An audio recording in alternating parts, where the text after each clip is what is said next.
The worst governor in America, I've declared this. This is not a headline. This is not something that people is saying across the internet.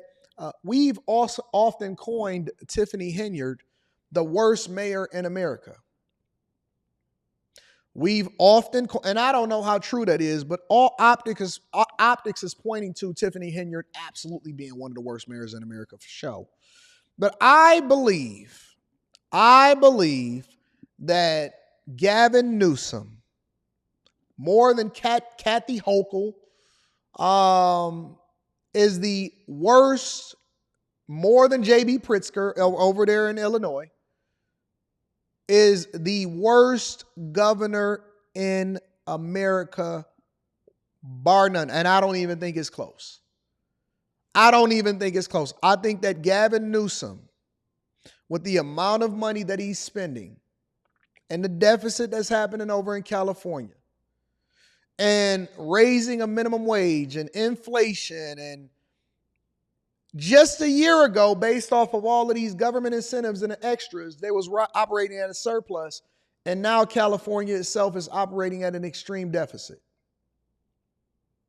Meanwhile, this is what he's making sure that he's advocating for on a ballot measure. Now, again, he's not advocating for public safety. He's not advocating for making sure that he helps business owners.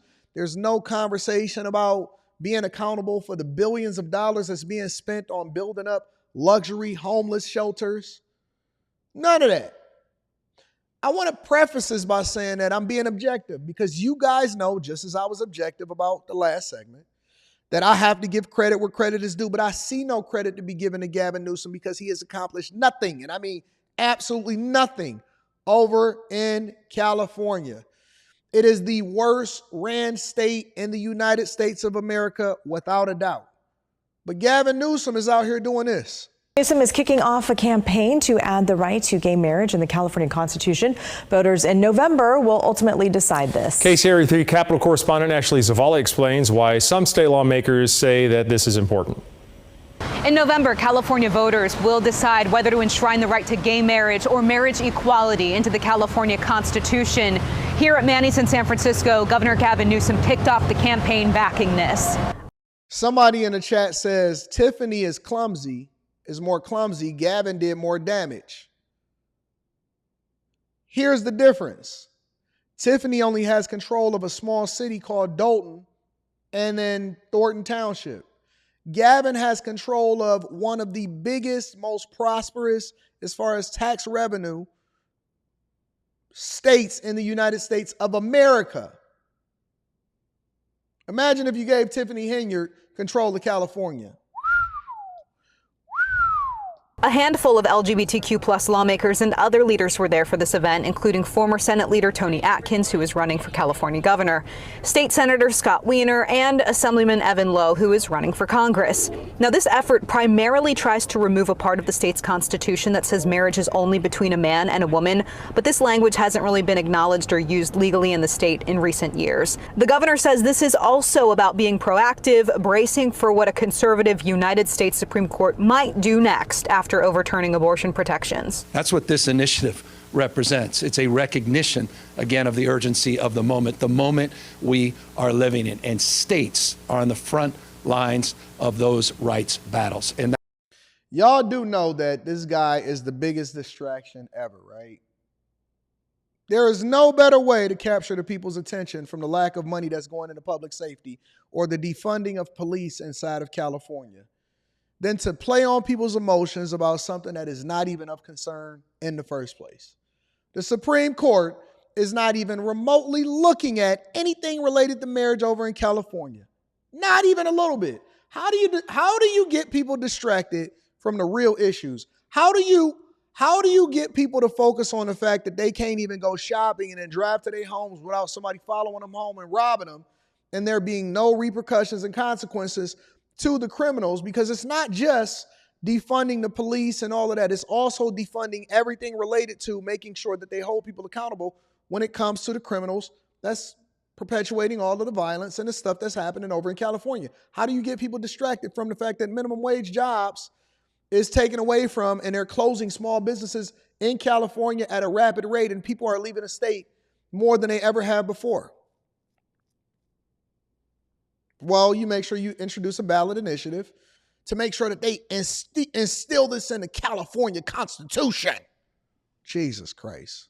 That's why it's imperative that states like California step up and assert themselves at this critical time. Now, we should note Governor Gavin Newsome is launching this campaign after, as mayor of this city, directing it to issue the first gay marriage license in the country. Reporting in San Francisco, Ashley Zavala, KCRA 3 News. Ain't gay marriage been in California or been in San Francisco for like 20 years? Let me see something. When was gay marriage?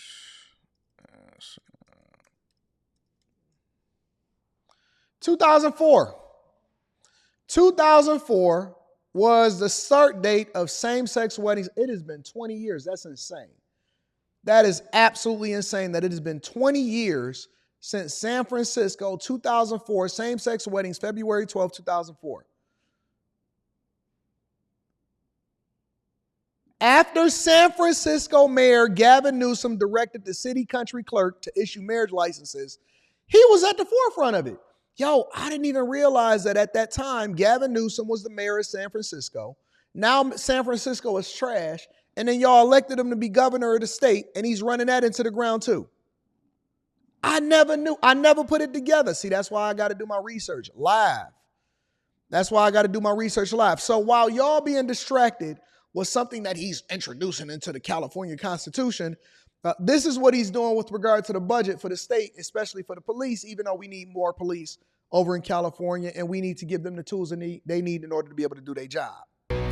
California Governor Gavin Newsome is proposing a new plan to defund the police and the state's justice system, while the state is still reeling from a surge in crime. The Democrats' proposal includes slashing $97 million from the court system, and another $10 million from law enforcement, and more than $80 million from the prison system.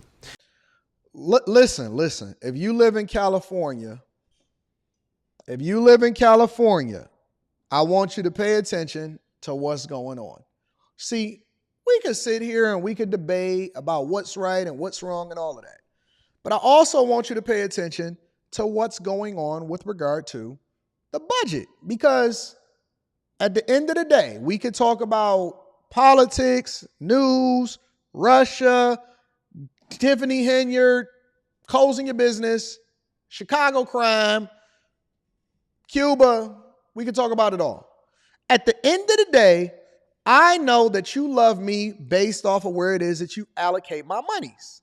And so when we pay taxes and you start to have a conversation with your mayor and your governor, and then you see where it is that they allocating that resource, and California has some of the highest taxes in the nation. I mean, you taxed on everything. You taxed on breathing over in California. Gas prices is insane. That's why the electric movement starts over in California. It started in California. You know why? Because they've been suffering way before gas prices started to come over here. They taxing y'all to death over there. You can't breathe. After you get your paycheck, then you got to be overly taxed on the gas that it takes in order for you to go back and forth to work to go and get another paycheck. Sales taxes. I mean, all across the board. Social services, y'all paying for luxury homelessness. $97 million. So it's not just to the police officers, it's also to the justice system itself that makes sure that our courts, our laws, Jesus Christ, this is amazing. This is amazing that y'all don't see this for what it is, and y'all completely ignoring what's happening across our country, especially. And California is the armor bearer. They're the ones that starts the movement, and then it spreads over into the rest of the red or blue states in the United States of America, depending on how well it goes. And so they cut $97 million to trial court operations. I mean, you can't even prosecute criminals. $10 million is cut to the Department of Justice Division of Law Enforcement. $80 million is being cut to the Department of Corrections and Rehabilitation. So that means that they're going to release more criminals, won't charge people, and then they're not going to enforce our laws. all of the things that we need to cut a budget to, and that your tax dollars is going to, they saying that we not going to protect you. Former San Francisco police officer Joel Aylworth joins us now to react. Joel, thanks for being with us. It's pretty shocking. I think most of the nation has already realized that defunding law enforcement, defunding the criminal justice system has been a massive mistake. And yet in California, this is the place we're looking to save money. Yeah, it's no surprise. I mean, to see this play from Gavin Newsome, I always say there's no bad teams, there's just bad leaders. And he continues to show up. And we see this, though, typically there's always a cycle of hiring surges and then hiring freezes. It probably happens almost every decade. But right now, they've got a massive budget deficit, and this is where they're looking to cut the corners. And if you just look at areas like San Francisco, where I used to work, I mean, they went from an overtime budget of $25.3 million in 2023 that was projected, and it actually ended up being $81 million. So they spent $55 million more on overtime, and they still can't curb the crime crisis. They had like 200 stores from downtown Union Square leave. Proactivity in San Francisco is down 55%. So what do you think is going to happen when they cut allocation to resources? It's just going to get worse. The office spokesperson for Governor Newsome is saying the following: the reductions to prison spending will not impact public safety or result in the release of inmates. Savings are being achieved by cutting costs, including through the deactivation of beds. What? The reduction to prisons spending will not impact public safety or result in the release of inmates. Savings are being achieved by cutting costs, including through the deactivation of beds. Jesus Christ. Fleece Johnson would have a field day over in California. Fleece Johnson would have a field day over in California. You know, Joel, you mentioned what you kind of described here is a death spiral, because part of what's happening in California is a lack of revenue because people are businesses, as you point out, but then high net worth individuals and also just regular citizens of California moving out. We know this. Idaho, Arizona, Texas, they're moving out of the state, reducing your revenues. Now you make it less safe to be in California. This spiral will continue. Yeah, and what's happened so far? I mean, let's do this. Let's increase the gas prices. I think they're like, what, $8 in California? Let's add a gas tax. I know, even better. Let's just take away your gas stoves.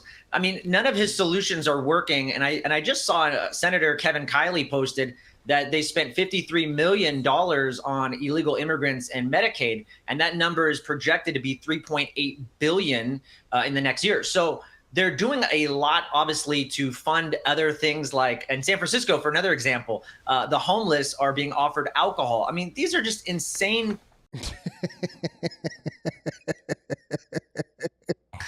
What? What? What are y'all talking? Come on, man. He got to be capping on that one. I called cap. No way in the world. Let me rewind that real quick. I just got to hear what he said. No way that he just said that. So they're doing a lot, obviously, to fund other things like, in San Francisco, for another example, the homeless are being offered alcohol. I mean, these are just insane policies and protocols. Man, what is he talking about? Hold on. I don't believe that even for a second. Nope. You're not gonna convince me that that's true. I don't believe that even for a second. No way you're gonna sit here and convince me that I'm not going for it.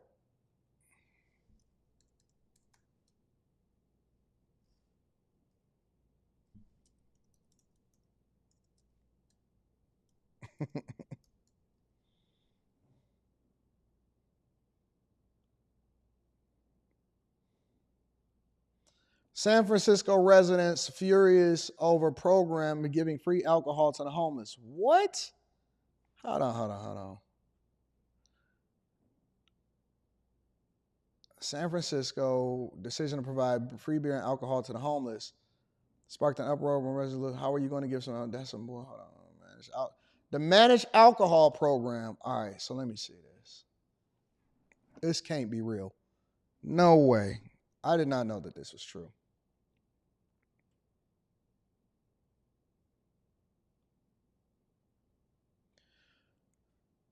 managed alcohol program is a program meant to reduce harm for chronic alcoholics. The program involves providing a regular dose of alcohol to individuals with alcohol addiction, typically at a shelter-based harm reduction center.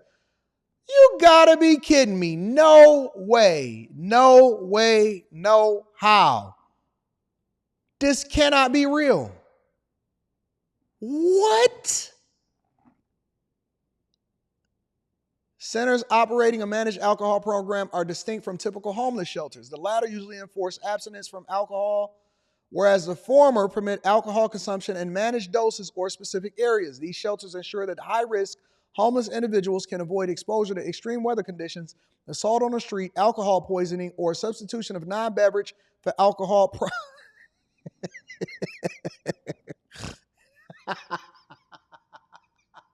No way. What? No, I did not do a segment on this before. I just cannot believe this. Hold on. They are also distinct from wet shelters or criteria. Okay, hold on. March 2006. Jesus. Such programs enable individuals to reduce alcohol consumption, improve hygiene, and improve nutrition and overall health. This is insane. This is insane. I did not know that this is real. What? Every day I learn something new. Every day we over here at the Millionaire Morning Show learn something new. I was not aware, and now that mine eyes have been opened, I absolutely 100% think that this is the worst governor in America. I mean, where we could be spending our money in a different way. And, you know, I think if California is going to survive, it's not going to be through law enforcement, clearly. And they're going to need to look for other disruptive solutions. And I think there's people out there like Chris Eggers from TLB Security. They're using. Governor Newsome is the worst governor in America by far. Absolutely. I did not. Wyatt, you cannot be more accurate. We're the biggest panderers to demonic behavior. This is crazy. This is crazy. Anyways, that's your California, ladies and gentlemen. Don't say Anton from AntonDaniels.com did not warn you. Don't say that I did not provide you with the information in order to make sure that you guys understand exactly what's going on.